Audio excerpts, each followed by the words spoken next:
कांग्रेस के रिवाइवल के लिए ऐसा कौन सा प्लान लेकर आ रहे हैं प्रशांत किशोर, जिसके बाद यह चर्चा आम हो गई है कि अगले 2 सालों में कमजोर कांग्रेस मजबूत बीजेपी को टक्कर देने लायक हो जाएगी। नमस्कार, प्रेस जागरण में आपका स्वागत है। मैं हूं आपके साथ सिमरनजीत सिंह। सब कुछ ठीक रहा तो मई के पहले सप्ताह से जाने माने चुनावी रणनीतिकार प्रशांत किशोर कांग्रेस के लिए काम करना शुरू कर देंगे। यह सही बात है कि चुनावी रणनीति, चुनाव प्रबंधन और देश के लोगों में मानसिकता बदलने की जो राजनीति की शुरुआत हुई है पिछले कुछ सालों में, उसमें प्रशांत किशोर की काबिलियत पर किसी को भी संदेह नहीं है। प्रशांत किशोर न सिर्फ भारत की जनता की नब्ज को बहुत सफल तरीके से पहचानते हैं, बल्कि माहौल बदलने की कला में भी पारंगत हैं। इसमें किसी को यह शक नहीं कि वो भारत के नंबर 1 चुनावी रणनीतिकार हैं। लेकिन कांग्रेस की जो स्थिति परिस्थिति आज की तारीख में है, कांग्रेस जिस तरीके से दिन प्रतिदिन राज्य दर राज्य, इलाके दर इलाके कमज़ोर हुई है, सिकुड़ती जा रही है, उसको लेकर के प्रशांत किशोर के पास ऐसा कौन सा प्लान है कि जिससे लगता है कि कांग्रेस का सर्वाइवल हो जाएगा।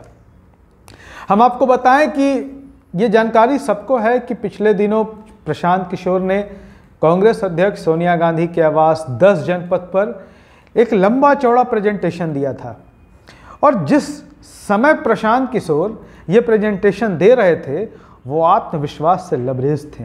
हम आपको बताएं कि भारत का कोई हिस्सा ऐसा बाकी नहीं बचा है जहां कांग्रेस कमज़ोर न हो चुकी हो। बावजूद इसके कि इस देश में लगातार समस्याओं का अंबार हो चुका है, भारत में महंगाई, गरीबी, बेरोजगारी इस तरीके से हावी होती जा रही है जैसे कुछ दिनों में भारत एक नया श्रीलंका बनने की ओर अग्रसर हो रहा है।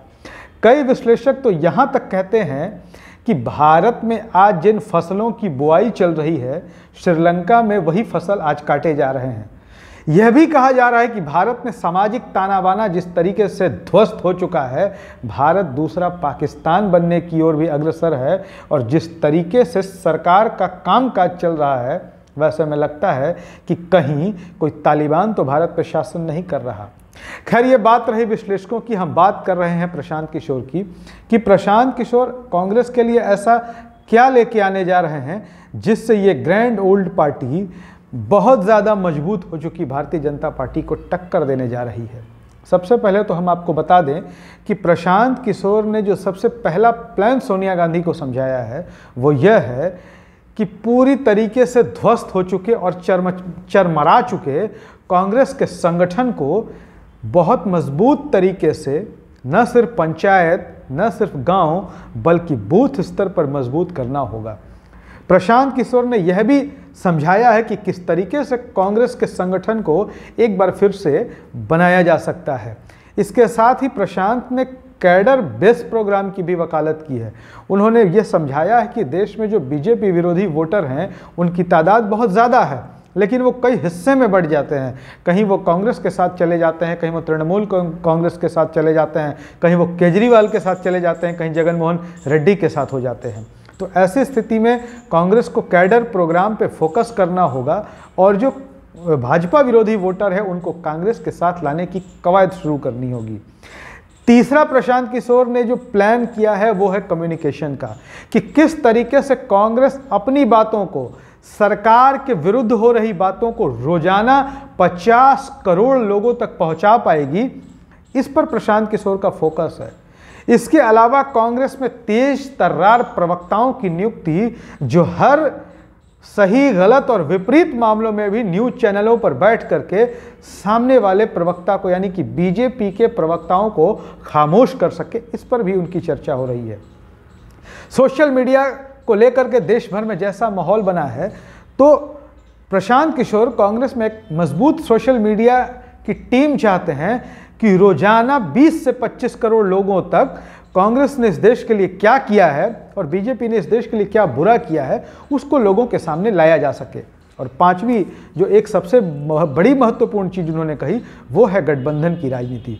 प्रशांत ने कहा कि आज की तारीख में गठबंधन की राजनीति का बड़ा महत्व है, लेकिन गठबंधन की राजनीति का मतलब ये नहीं होगा कि कांग्रेस झुक जाए, कांग्रेस कमज़ोर पड़ जाए। कांग्रेस को मजबूती से आकर के इस गैर भाजपाई गठबंधन का नेतृत्व करना होगा।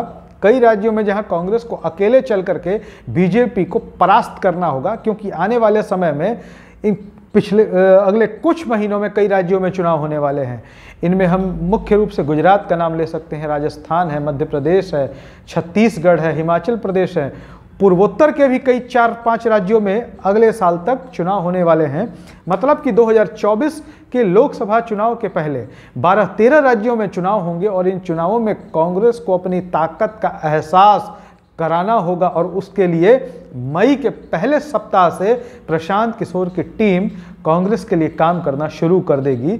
तो ऐसे में मैंने आपको पहले भी बताया कि आप प्रशांत किशोर की रणनीति या उनकी योग्यता पर संदेह नहीं कर सकते हैं, लेकिन कांग्रेस का जो ढांचा चरमरा चुका है, कांग्रेस छोड़कर जाने वाले नेताओं की कतार बढ़ती जा रही है, कांग्रेस में एक G23 नाम का असंतुष्टों का एक बागी समूह खड़ा हो गया है।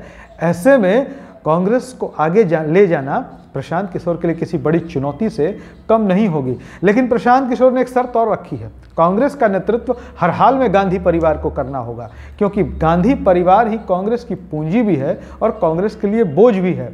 अगर गांधी परिवार इस दौर में कांग्रेस को छोड़ करके नेतृत्व किसी और के हाथों में दे देता है तो कांग्रेस एकजुट रह पाएगी या नहीं रह पाएगी, ये एक बड़ा यक्ष प्रश्न होगा। अगर आपको हमारा ये वीडियो पसंद आया होगा तो इसे शेयर और फॉरवर्ड करना ना भूलें और साथ ही हमारे YouTube चैनल प्रेस जागरण को भी सब्सक्राइब करें। धन्यवाद।